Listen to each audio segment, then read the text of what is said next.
that Lost Ark is trending right now. A lot of people getting into this game, and this guy. Let's actually watch this guy, coppersan. He's asking, "What is Lost Ark? Is it worth playing?" Let's actually see whether it's worth playing or not. Hey YouTube, coppersan here. Okay, wait a minute. I switch my. Okay, let's go.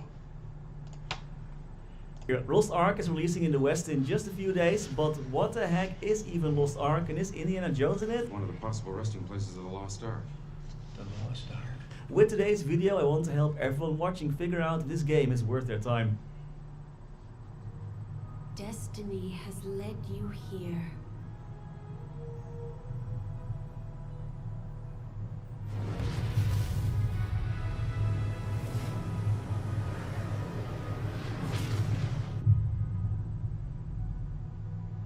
To give a better idea about what Lost Ark is all about, I divided this video in several chapters. We'll be checking out character progression, classes, PvP, the cash shop, and what else you can do in the game. And there is a lot to do. You can use the little scrolling thing at the bottom to just go wherever you want to. So first up, progression. Lost Ark is a linear game where your character travels through various continents, beats up the baddies, gets strong enough to move to the next area, and then repeat. Lost Ark is very story driven, which also means that there are plenty of cutscenes and lore to go through, or skip through if you're not much of a reader and you just want to Detroit smash some monsters. Regardless, there are a lot of cutscenes that you'll have to watch before you reach level 50, which is the point where most of your endgame content unlocks. For the release of Lost Ark, the level cap will be raised to 60 though, with even more continents to explore. Leveling between level 50 and level 60 can easily take a level per week though. Leveling to level 50 in Lost Ark doesn't take very long though. Gear necessary to progress can be obtained from quests and from completing story dungeons. If I remember correctly, it took me about 20 hours to reach level 50 during the closed beta while I was still learning about the game, so it can definitely be done a lot faster. However, level 50 is where the game truly starts and where most of the more fun dungeons and raids will start to open up. Leveling a Lost Ark is not done by grinding hours upon hours in similar maps. Instead, the fastest way to level up is just to follow the main quest line.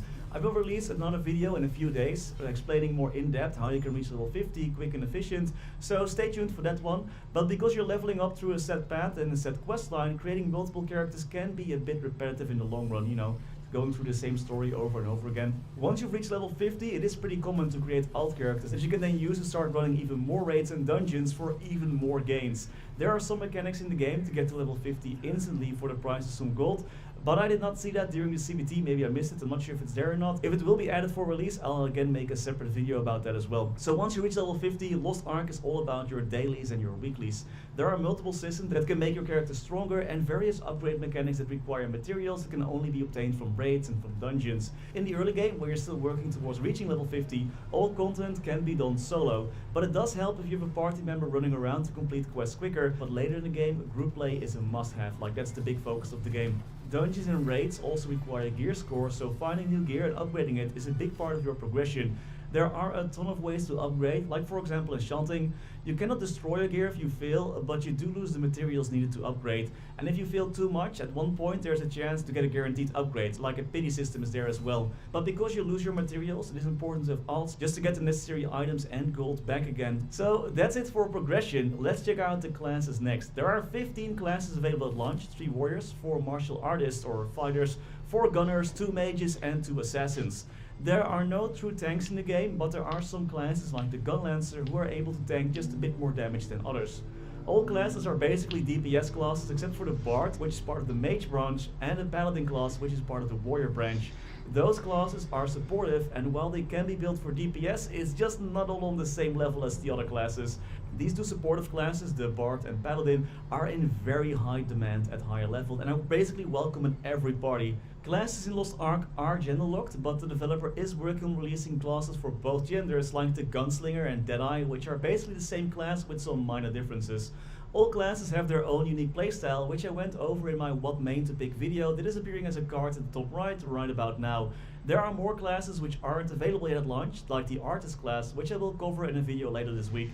I'm planning to do a lot more content, as you can tell. Tomorrow I'll upload a PvE tier list for all classes, that's the next video. Every class unlocks skills as they level up and have an identity skill which is unique for every class. For example, the Shadowhunter class that I'm playing can transform to gain more damage, HP and new attacks, while the Berserker can, well, as a true Berserker, go into some kind of enraged mode and like destroy everything. Skill points for your skills are acquired from leveling up, quests, the adventure tome, which I will go over in a little bit, collectibles and much more. But you'll get most of them from simply leveling up. Those skill points can be applied to boost skills and unlock special effects for every skill, from increased damage to lower cooldowns to other effects. The tripod system is a, in my opinion, fun way to customize your skills for the way you want to play. Your skill points can be reset at any time for free, so you're free to do whatever you want and experiment with your skills. It is also common to have different builds for PvP and PvE content. Speaking of PvP, there are 3 types of PvP in Lost Ark. There's regular PvP, island PvP and guild versus guild PvP. For regular PvP, there is a free-for-all mode, a last team standing, where every team has 3 members that they send in one by one, and a team deathmatch. PvP in Lost Ark is purely skill-based. Your item upgrades and how strong you are does not count towards your damage. It's a completely level playing field. Classes in Lost Ark are pretty balanced, but there are some classes that are better at PvP compared to others. Island PvP is more based on minigames, and guild PvP is a weekly guild event where players from one guild can battle another. This has to be done on an island, and the winner will claim the island for the week. This PvP can be combat based, but it doesn't have to be. PvP can reward some PvE related materials, but it's not necessary to do PvP for your progression. So, about the cash shop. Lost Ark is free to play and doesn't offer blatant pay to win items, like for example some fully upgraded gear you can just buy to one-shot the highest level dungeon, stuff like that. Most items sold are mounts, pets and costumes. There is also a 30-day special service that can be bought that gives bonuses like free to use triports, reduced crafting time for your stronghold and other minor buffs. And while these are advantages, I think they're pretty mild with my current understanding of the game. But it's nice though that items like the 30-day service or revives that can be used in dungeons can be bought with a special currency called crystals. These crystals can be obtained from quests, achievements, they can be bought for gold, the in-game currency, through an NPC, and through royal crystals, and royal crystals are the ones that you will be buying with real life money. So if you don't plan on ever spending any money on this game, playing the game long enough will give you the same benefits as those who will pay just a bit slower, with the same access to the same cash shop items, except for some skins, pets and mounts that are only exclusively available for the real life currency for those royal crystals. Pets and mounts are also obtained through regular gameplay and are vital to get around quickly. Like your mount is super vital, super important. You'll be spending a lot of time on that thing, and pets will loot for you, which is also super nice.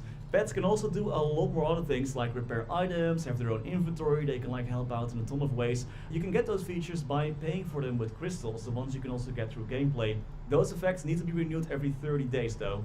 There also are a ton of things you can do in Lost Ark besides your daily dungeons. There are life skills, quests, relationships with NPCs.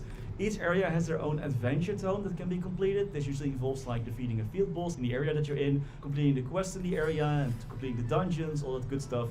You can get your own personal island that can be fully customized with furniture, and your own house that can be fully customized with furniture as well. There are monster cards, and there's no joke, a gazillion little Mokoko seeds that are hidden throughout the world that can be collected. There are treasure maps that can be found randomly that lead to hidden dungeons. You can get your own boat and set up a crew to become the Pirate King. You can explore different smaller islands. Sailing is actually a big part of the game as well, with a ton of content to explore around the world, different weather patterns in each area. Your ship and crew can be upgraded, and this ties into your own island as well, where you can do your own research for various benefits. Lost Ark is a crazy big game with a ton of things to do. If you do decide to pick it up, I do recommend to take it easy and learn the mechanics bit by bit so you don't burn yourself out trying to do everything perfect at once. Besides, with free skill resets and upgrading that isn't that punishing, you cannot really make any critical mistakes anyway. That's about all I had to say about Lost Ark. What do you think about Lost Ark yourself, and will you be playing it? Let me know in the comments. The early access for founding members starts on the 8th, and the full game is available on the 11th, so just in a few days. If you are interested, stay tuned for the tier list video that I will be releasing tomorrow, and a training guide video that will be released on Tuesday. And that was all for today. As always, many thanks to our members for making this video possible. Thanks to Niels de Comic, Rama Waar, Sebastian Hanoi, FLX, Riley Els. Okay guys, what do you guys think about this game? I'm excited to play this game. It's gonna take me a month to play this because until March I am kind of busy. So what do you guys think about this game? If you're already playing, put your insight about this game in the comment section. Thanks for watching.